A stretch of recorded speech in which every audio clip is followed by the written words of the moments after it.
Hey everyone, thanks for tuning into this episode of the Real Estate CPA podcast. Today we're going to talk about something that we get a lot of questions on from both clients, tax smart investors, and just general people we come in contact with, as most of the people we come in contact with are first and foremost investors.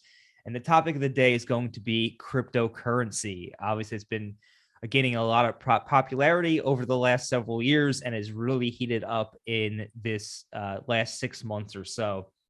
So we're going to go through some of the tax issues that crypto investors will face along their crypto investing journey.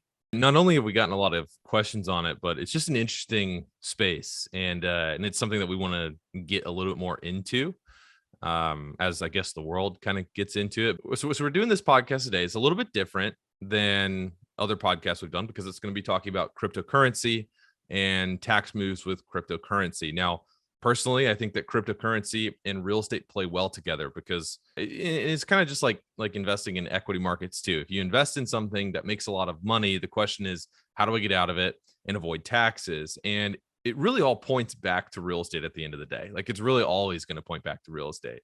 So I think that real estate's just this central hub of tax benefits that anybody in the entire world, or I guess US, can use to their advantage. We're going to talk a little bit about that with crypto today. But before we do, I want to invite everybody that is investing in crypto, interested in crypto, to come and join us at facebook.com/groups/tax smart crypto investors. So just like our tax smart real estate investors Facebook group, we are launching a tax smart crypto investors Facebook group. And the purpose of this is to kind of do a market test. We're trying to figure out if there's feasibility, if there's enough people asking tax questions, and if there's a need there that we can come in and fill. So come in and join the Tax Smart Crypto Investors Facebook group. Tom and I will be triaging the questions that flow through there and be answering those.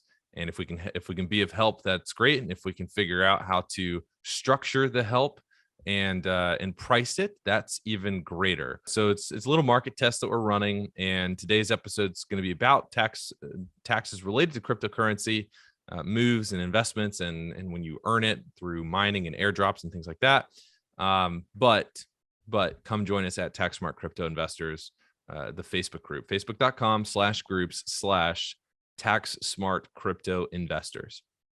For sure. We'll see you guys there. But there's two different types of tax issues we're going to have to deal with cryptocurrency. And one of them is more or less along the lines of, you're an investor, how is that taxed? And then also if you earn the cryptocurrency through airdrops and other things that, like Brandon had just mentioned. So to kind of kickstart things off, as of today, cryptocurrency is defined by the IRS as property. So generally, if you buy property and then you later sell property, you're going to have a capital gain.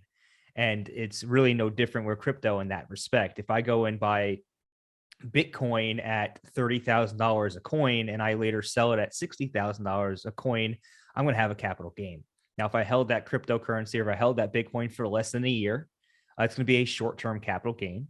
And short-term capital gains are taxed at your ordinary income tax rates from 0 to 37%. And then if I held that for longer than a year, it would be taxed as a long-term capital gain, which is currently subject to the 0, 15, and 20% capital gains tax rates. Also, when you hold it as an investment along these lines, it also could be subject to the net investment income tax if you are subject to the net investment income tax thresholds, or if you're above those thresholds, rather. So kind of in a nutshell, that's kind of how it's taxed on the investor side of the coin. No pun intended. But something else that comes up is the wash sale rules. And currently, as of this date, and this date's currently November 24th, 2021, the wash sale rules only apply to stocks and securities. And as we just discussed, cryptocurrency is property and not a stock or security today. So you're not subject to the wash sale rules. And briefly, what the wash sale rules mean is that if you were to buy cryptocurrency and then sell it at a loss and then buy it immediately right back, you cannot take that loss due to the wash sale rules. And there's a 30-day window in which that can occur. And basically what they're trying to do with the Build Back Better Act is broaden the scope of the wash sale rules to include crypto virtual currencies as well as other items such as regular, basically currency trading, forex.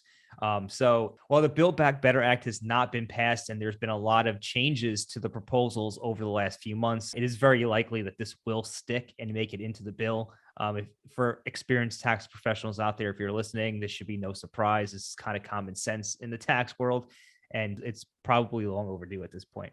And kind of following the theme of reporting requirements. So in the infrastructure bill that did pass relatively recently, there were 2 new reporting requirements. Now, anybody investing, brokers of cryptocurrency have to send out a Form 1099-B, just like if you were buying equities. So now you should start to expect to receive a Form 1099-B. And I believe that starts January 1st, 2023. So not now, not next year, but January 1st, 2023. The other thing, too, is that if you pay, I believe that the rule, I don't know the rule off the top of my head, but I believe that if you paid cryptocurrency, if there was a transaction in excess of $10,000, then I believe that the receiver, like the business, would need to then report that on Form 8300, which is, where banks are reporting that. So there's additional reporting requirements now from the infrastructure bill, which could actually impact, businesses that are accepting cryptocurrency in large amounts. I mean, that is quite a burdensome requirement to place on businesses. So anyway, just things to keep in mind, that there's these additional reporting requirements coming out for crypto. And so if you're investing in crypto, and this is a tax podcast, if you're investing in crypto to avoid taxes, you're going to lose that battle. The IRS is very well aware that cryptocurrency exists, and they are finding ways to get information on it. If in the past you've been trading crypto and you haven't been reporting those trades, I highly recommend that you retroactively fix that, because eventually the IRS is going to catch on. It does take time, but they will catch on. You're seeing these increased reporting requirements coming out in these bills, and they're going to only get more intensive. So just be careful if you are investing in cryptocurrency, and if you haven't done things by the book, be very careful, because you could be setting yourself up to fail here within the next couple of years. All it takes is an audit. And by that point, I mean, they're going to have highly trained agents that know exactly how to look at the cryptocurrency ledgers and transactions. So be really careful. Be really careful if you haven't been reporting it correctly. You might want to go back and retroactively fix that. Yeah, and with that in mind, you might want to also take a look at what platforms you're using to buy and sell crypto, because some platforms have better reporting than others in terms of being able to show you your transactions and how everything played out. We've known this from the past. There's some platforms out there that aren't very good, that don't have very good reporting. It takes a lot of manual time and effort to sort through, while other platforms make it relatively easy. So just something you might want to keep in mind as you're going through your crypto trading endeavors. So with that said, that's kind of the investor side of the coin. When you're buying and selling crypto on the open markets, you're more or less an investor or a trader. Now, the other side of this is what happens to certain transactions when you, well, let me back this up before we go into that. Just kind of want to review some taxable versus non-taxable crypto events, because there's been a lot of questions we have received on this specific issue. So basically, some taxable events are going to include when you buy an item with cryptocurrency. So if I go to Starbucks and I use a platform that allows you to basically buy items from a store with cryptocurrency, you're converting that cryptocurrency to the US dollar, then using the US dollar to actually buy the item. So when you basically sell, you're basically selling your Bitcoin for the US dollar, and that can trigger a taxable event. If, for example, you bought that cryptocurrency, then it appreciated, then you're selling it into the US dollar, it can create a taxable event. Another taxable event is also when you trade cryptocurrency for other cryptocurrency. So if you used Bitcoin to buy Dogecoin, or Dogecoin to buy Ethereum, or you got in Shiba Inu and you used your Bitcoin to buy the Shiba Inu, whatever the case may be, those can also become taxable events. Also, if you receive crypto as part of like a hard fork or crypto mining, that can also be a taxable event. Now, some things that are not taxable events that you want to know is if you donate crypto, for example, that's not going to be a taxable event. Gifting crypto below the limit, which is currently $15,000 per individual in 2021, it's not going to be a taxable event. If you just simply buy cryptocurrency with US dollars or another currency, that's not going to be a taxable event. And also, if you just transfer your crypto from one crypto broker, for lack of a better term, or a wallet to another one, that's not going to be a taxable event either, which is good to know. But just know that if you are converting your crypto into a currency such as the US dollar, there could be a taxable event. Or if you're buying goods or services with Bitcoin, you're essentially, or any cryptocurrency, you're converting it to the US dollar first. And it's just something you have to keep in mind. Mm-hmm.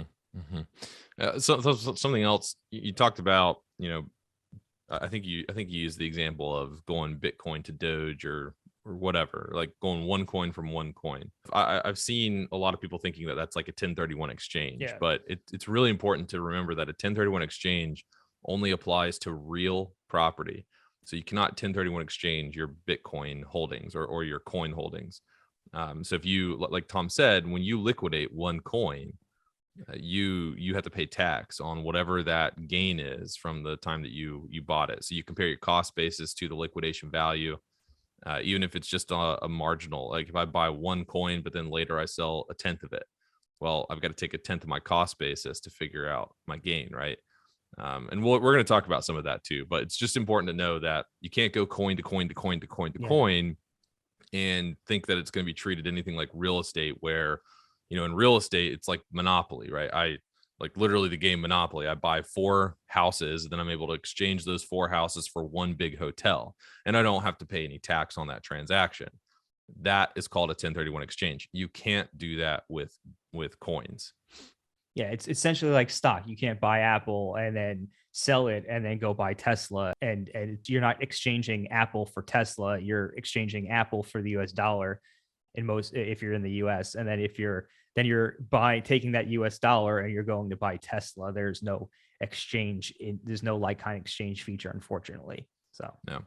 So what are the tax implications of like an airdrop? And for those that don't know what an airdrop is, can you explain that real quick too? Yeah, so an airdrop is basically when you get free coins deposited into your wallet. The best example I can give of an airdrop that many people might already be aware of is if you go on like a platform like Coinbase and you learn to earn coins, like you could do a little quiz and they'll airdrop you like $4 worth of like Stellar or whatever they're going to airdrop you. That's free money that they're giving you, or money that you earned, is basically going to be subject to ordinary income tax rates because it's basically considered earned income in a sense. Yeah. And then when you sell the coins later, what does that look like? So yeah, later on when you ultimately sell the coins, that's going to be the difference between the sales price and the cost basis when you receive the coins is going to be a capital gain, either short or long term, depending on how long you held the asset. And what's that cost basis? So that cost basis is going to be the value of the coin at the time you received it. So if I'm airdropped $4 worth of coin, I have to recognize ordinary income of $4 on my form 1040. Right. And then $4 is my cost basis. So when I sell the coin later, or a sliver of the coin for $10, now I've got a capital gain of $6. Right.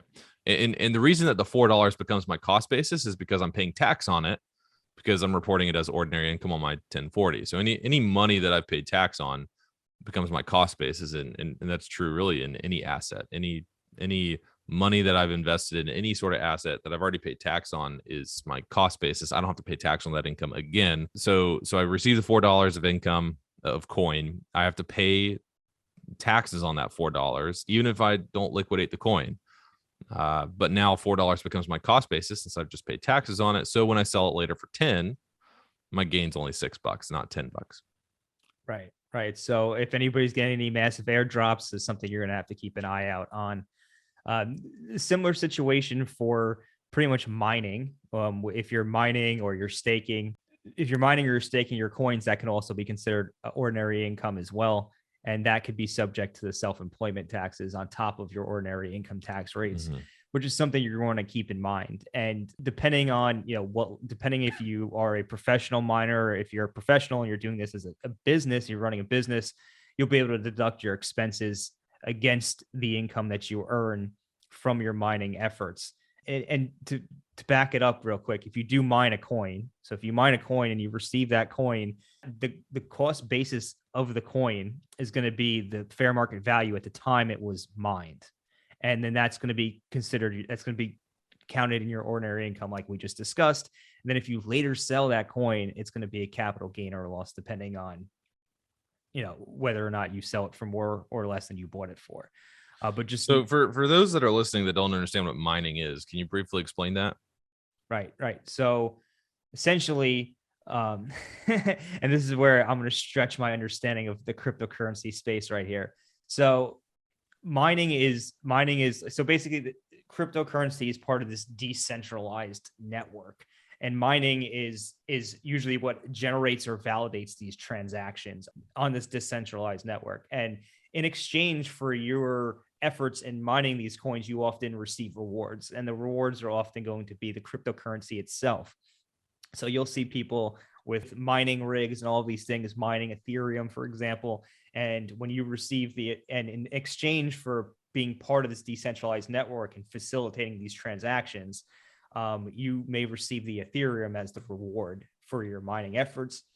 When you receive that Ethereum, that is going to be as a miner, that's going to be as a miner, not as a minor, as like an under 18-year-old person, but as a miner, you're going to the fair market value at the time that you receive that coin is going to become your cost basis.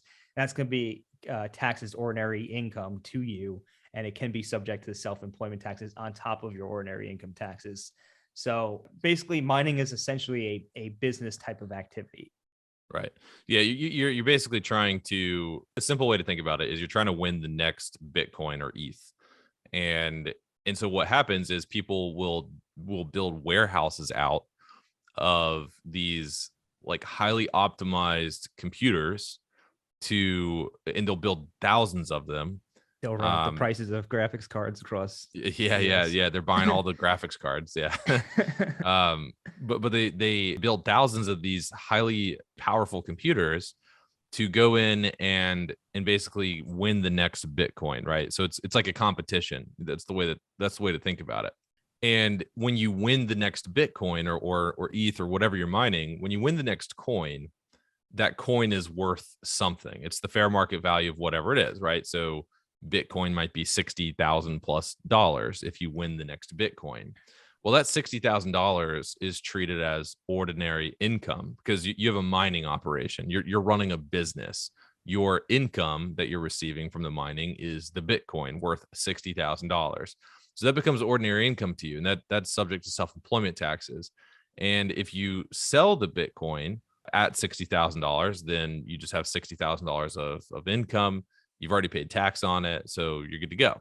But if you sell the Bitcoin for $65,000, that's what Tom was trying to explain, where because the $60,000 of value that you receive is subject to ordinary income taxes, subject to self-employment taxes, you're going to pay tax on that, even if you hold the Bitcoin. And because of that, the basis that you have in the Bitcoin is now $60,000.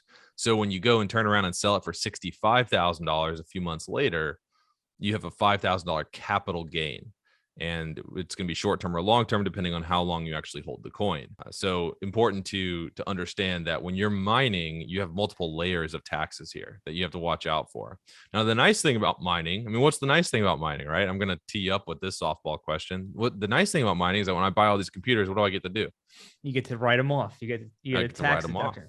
And with 100% bonus depreciation, you can take 100% bonus depreciation on the computer assets you're buying because they're generally going to be considered 5-year properties. So it's fantastic. Absolutely. Yeah. So you can be buying these really fancy computers and 100% bonus depreciate them, write them off, and that'll directly offset your Bitcoin income, which is really nice, or your Ether, whatever you're mining type of income, which is really, really great. Now, what about forks? Explain crypto forks. A fork. Yeah. Okay. So again, stretching my understanding of this space, but okay, basically cryptocurrency has a certain protocol and they're operating on this protocol, and then they basically upgrade the protocol and they shift away from the former protocol and it creates something new. And I think an example like of this might be like ETH 2.0. Please don't kill me if that's not accurate, but like you have Ethereum running on one protocol, they eventually upgrade it to another protocol, and there's a fork. It diverges in the like a fork in the road. And if you receive crypto as a result of this fork, that is essentially it's effectively in a sense an airdrop in a way, and that's taxed as ordinary income when you do receive during a hard fork. To all of the crypto experts out there, I hope I did this justice, really digging into the crypto space now to fully understand the crypto world. But that's essentially what happens. If you receive crypto as part of a fork, the bottom line is it's taxed as ordinary income. All right, so we're talking about borrowing or lending your cryptocurrency as well as NFTs, two other popular ways to earn income in this space or get involved in the space. So if you have Bitcoin, let's say you have Bitcoin and you're on one of these platforms like Gemini or what have you, and you could basically lend your cryptocurrency and earn an interest rate on it, that income is taxable and it's going to be reported on your income taxes as ordinary income. So just know that if I have $100,000 worth of Bitcoin and I go and put it on a platform that's going to give me 8% return on my money because I'm lending them the crypto, that $8,000 per year that I would be earning is going to be considered ordinary income. So just something to keep in mind if you are lending your crypto. Now, NFTs is another big one. NFTs are non-fungible tokens. And it's a very interesting space. It's like a non-fungible token is essentially a Bitcoin is a Bitcoin and an Ethereum is an Ethereum. But an NFT, each NFT itself is different. Like you could have $1. Okay, so what I'm trying to say is no, you're right. You're right. And NFT is a non-fungible token, and it's meant to represent one instance of whatever it is. So it could be like a GIF or, a painting or something like that. And you can trade those NFTs. Like it's a layer on top of the asset, if that makes sense. Yeah. It usually sits on top of a protocol. Most of the time it's Ethereum or maybe a Solana. You'll have all these non-fungible tokens built on top of those platforms or built on top of those blockchains. And the way NFTs are taxed, there's kind of two different ways to look at it, right? So there's the investor side and there's the actual creator. So if you're a creator, you're an artist out there and you create a video that you turn into an NFT, you're not taxed on the actual creation of the NFT in and of itself. However, you would be taxed when you ultimately sell that NFT, and that would be taxed as ordinary income. Now, if you're just buying and selling NFTs on the market, you're an investor and you're subject to the same rules that we basically had discussed earlier, where you buy it, you have a cost basis at the fair market value when you buy it, and you later on sell it, you might have a capital gain or a loss. But so that's kind of how it works from the investor side. But from the creator side, again, if you create it, you're not taxed on it. You're only taxed on it at the point when you sell it. But just kind of be aware that when you're exchanging NFTs for another NFT, you're basically selling it, turning into US dollars, and then buying the other NFT. Or if you're using cryptocurrency to buy NFTs, you're selling the cryptocurrency, turning it into US dollar, then buying the NFT. And same thing if you trade one NFT for another. So just keep in mind that there is no exchange feature here with NFTs either. And it's funny. I think we had a few questions from some either clients or subscribers that are tax smart investor service. What happens when you have a massive gain from an NFT? And because a lot of these things just ran up, and you can use capital losses to offset the NFTs. Remember, if these wash sale rules do ultimately make it into the Build Back Better Act, which I believe they will, that's not going to take place until after January. This basically January 1st and onward, 2022 and onward. So it's not going to apply to 2021. So if you have massive gains from NFTs or cryptocurrency in general, consider selling some of your lost positions this year in 2021 to be able to take full advantage of being able to use those losses, because you might not be able to do it if you want to buy it back next year with the wash sale rules. So I hope that made sense there. But basically, long story short, NFTs are basically treated as capital assets in the hands of an investor, or can be considered ordinary income in the hands of the creator when the creator actually sells those NFTs into the marketplace. I know all of this is kind of sounding confusing, but compare it to the stock market. It's the same sort of concepts here, right? Right. Like if I am a business and I create value, then the value that I create is going to be taxable to me whenever it's realized. So that's the mining, right? Whenever I realize the value, whenever I realize the coin, it's going to be taxable to me, and I can continue to hold on to the coin, or I can sell it at a later point. NFTs, coins, stocks, I've got a cost basis in all of this. And whenever I sell, I compare my sales price to my cost basis to figure out if I have a gain or a loss. And then I look at how long did I hold the property for? Did I hold it for 12 months, less than 12 months, or more than 12 months? That determines short or long-term treatment. So it's all very similar to how the world has already worked. We're just introducing a new type of property, and that's the difference. But what's important is that all of this is considered non-passive, right? It's all considered non-passive. And now I'm introducing a new term for people that are not avid listeners of our podcast. But for those of you that are avid listeners of our podcast, the green light should be going off in your head like, oh, this is starting to make sense.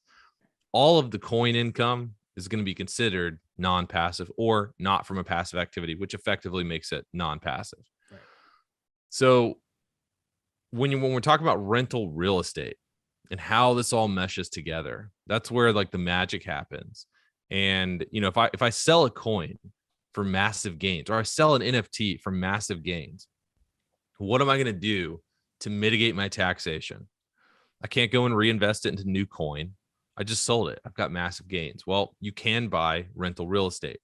And depending on if you are working a full-time or a part-time job, or a job at all, or running a business, or whatever you're doing, depending on what your main activities are, you could potentially qualify as a real estate professional for tax purposes, not like, getting my real estate license, but the IRS designation of real estate professional status. We have multiple podcasts on it. Tom will get you the episode numbers. I think we actually named them reps. What? Yeah, it's reps 01, 02, 03, and 04. All right. So if you don't know what real estate professional status is, go find our podcast episodes that we've previously recorded called reps 01, 02, 03, 04. There's 4 of them. It's a whole series. And you'll walk away probably being top 1% in the United States knowing what real estate professional status is and how it works if you go and listen to that series. And yes, I'm proud of that. But when you have your coin and you sell the coin for massive gains, you need to start looking for ways to mitigate those gains. One of those ways is to qualify as a real estate professional for tax purposes. You can qualify as a real estate professional for tax purposes. Your rental real estate losses, because you can use these gains to go and invest in rental real estate. That's the whole point. That's what I'm trying to get to. Right. You sell your coin, you take the gains, you don't roll them over. There's no 1031 or anything like that happening. You just taking the cold hard cash that you've received and you're buying a bunch of rental real estate assets. And when you do that, your rental losses are passive by default, but qualifying as a real estate professional moves them out of that passive bucket and into the non-passive bucket. And remember, I just said all that coin stuff, that's non-passive. So you got to move your rentals into the non-passive bucket in order to have the rental losses offset your coin income. But it's highly effective. So real estate professional status allows you to make that move. It moves the rentals out of the passive bucket and into the non-passive bucket. That's what real estate professional status does. And so you're able to then go and buy rental real estate, use the tax losses from rental real estate, tax losses, not operational losses. Like real estate is typically going to give you cash flow, even while you report to the IRS that you've lost money. It's a beautiful thing. So you buy a bunch of rental assets, you use the tax losses to offset your gain from your coin sales, and you net it out. You're good to go. There is a caveat, of course, and that is the excess business loss limitations. And that's a $500K cap if you're married, $250 if you're single. And what that cap is any loss in excess of business income is capped at that amount at $250 or $500. So if I'm a W-2 employee And that means I don't have business income. So I don't have any other business income. I'm just W-2 employee. And I'm trading Bitcoin, I'm trading ETH, I'm getting in on the Dogecoin, frenzy, all that type of stuff. I've made $1 million doing this. If I sell all my coin at $1 million, then I cannot, even if I bought $1 million worth of rental real estate, I can't use all the rental losses to offset my $1 million gain. I can only use up to 250K of rental losses or up to 500K of rental losses if I'm married to offset that gain. The way around it, as it pertains to Bitcoin, would be if I'm mining coin. Because when I'm mining coin, I'm creating business income. And remember that 250K, that 500K cap is only in excess of my business income. So for the miners out there, real estate can literally wipe your income out. Yeah, I mean, that's fantastic. And you know something about mining? I don't know all too much about it, but I do believe it's relatively passive once you kind of get it set up. I don't think that, you're not actually sitting there mining the coins like if you would be mining gold. You build the rig and you let the rig go, and I'm sure there's some monitoring that has to go on and making sure that things don't blow up, and troubleshooting and bug fixing and all that type of thing. But that might be able to open you up to spending a lot of time in the real estate world, in the real estate industry, and allow you to qualify as a real estate professional, and really allow you to really take advantage of both the real estate professional status and all the mining activities that you're doing, which actually, now that I'm thinking about it, I'm like, whoa, this is actually really, really big opportunity here. Yeah, well, and on top of that, there's liquidity pools too, right? So maybe you don't know how to go and build these rigs, these computers, but you've got $100,000 that you want to invest in mining operations, and you know somebody that's building the computers and they're setting it all up and they're running it in some major warehouse. Well, there's liquidity pools out there where it's like a real estate syndication is effectively what it is. So you get a lot of people to put $100,000 in. They buy a ton of computers and they just go and mine all the coins that they can possibly mine. And it creates income for the overall fund. And you get an allocated share of that income or a portion of that income. Well, that's business income to you. So same concept applies. You can go and buy rental real estate. The tax losses, as long as you're a real estate professional, you got to be a real estate professional. What if it's a passive activity, right? So if I go and invest $100,000 into a liquidity pool, and there's a manager of the liquidity pool, I do absolutely nothing. I didn't think about that. I do nothing, right? I do not spend 500 hours or more. There's other people involved, right? So now, while yes, it's business income, it would be a passive activity to me, and now I can go buy a bunch of real estate and still be passive, still keep my day job, right? Now you don't even have to be a real estate professional, right? Because your rental losses are passive. Right. And the mining activity is passive because you're not running the mining activity. You're just investing in it and you're getting an allocable share of the income. Right. So now you don't have to be a real estate professional. Your rental losses can offset the mining activity income. Bam. Yeah. It's a beautiful thing.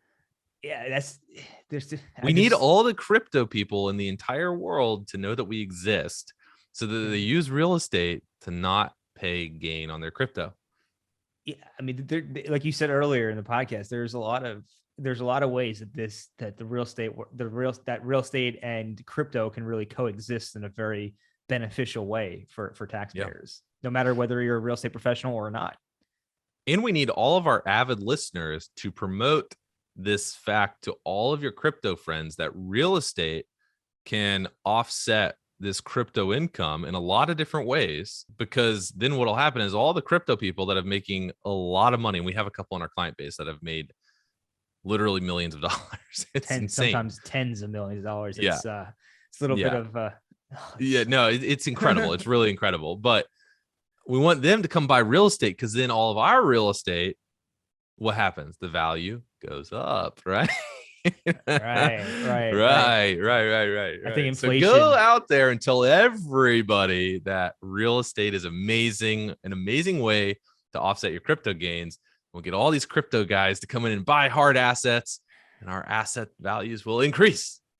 Yeah, a good thing I'm making an investment into real estate soon, just to make sure that I'm riding the wave, because you want to be in hard assets, folks. It is kind of off topic, but you do not want to sit in cash. I tell you right now, sitting in cash is probably more riskier than it is a risky bet. So anyway, Invest in hard assets, invest in crypto. It's not financial advice, but just don't sit in cash. Yeah, Tom comes to me probably once every 2 weeks now, talking about how much inflation's eating away at you. Yeah, you know what it is. It's like I got hit with the perfect storm, right? Like I had all my plans in place to make all these investments, and then all of a sudden inflation hits at the worst possible time for me, and it's just like crap. So my biggest learning lesson has been, my biggest takeaway for 2021 has been, A, trust your gut because your gut's probably right, and B, don't sit in cash. Always have your money moving. Have you ever heard of the term velocity of money? I learned this actually from one of my investor friends. They don't want to sit on cash for long. They immediately want to take the money from cash and move it into some type of security or some type of asset, just so they're always continually earning a return on their money, because cash inflation just eats away at your cash. And with 0.5% interest rates in the marketplace right now, on savings accounts, not looking quite too sexy. In fact, buying a bunch of cryptocurrency and just lending that out at 8%, which is very easy to do, while might carry some risk, looks very tempting in this current environment. So I sorry for the tangent, guys, but welcome to the Real Estate CPA podcast. It's all good. It's all good. Well, I think that's all we have for you today. So if you're interested in joining our market test, and really what that means for you is just getting tax questions answered related to crypto, go to facebook.com/groups/tax-smart-crypto-investors. You can just request access. We will accept you into the group, and we'll try to answer some tax questions, see what people are asking, and see if it's something that is viable for us to potentially get into as a service line. Absolutely. All right, everyone. I guess if you're listening to this, it's already been Thanksgiving, but we're recording this pre-Thanksgiving. So have a happy Thanksgiving, and we'll see you next week. See you then.